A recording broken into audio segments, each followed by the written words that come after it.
നമസ്കാരം. Truth vision ന്യൂസിലേക്ക് സ്വാഗതം. Panachavila public library and reading റൂമിന്റെ വാർഷിക പൊതുയോഗവും ലൈബ്രറിയുടെ 60ാം വാർഷിക സംഘാടക സമിതി രൂപീകരണ യോഗവും ലൈബ്രറി ഹാളിൽ ചേർന്നു. ലൈബ്രറി പ്രസിഡന്റ് കെ ബാബു പണിക്കരുടെ അധ്യക്ഷതയിൽ taluk library council secretary professor P Krishnankutty ഉദ്ഘാടനം ചെയ്തു. ബി മുരളി സ്വാഗതം പറഞ്ഞു. സെക്രട്ടറി വി സുന്ദരേശൻ റിപ്പോർട്ടും വരവ് ചെലവ് കണക്കുകളും അവതരിപ്പിച്ചു.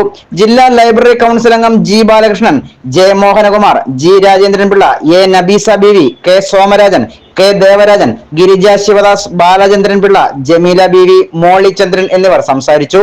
Truth vision news Edamulakkal.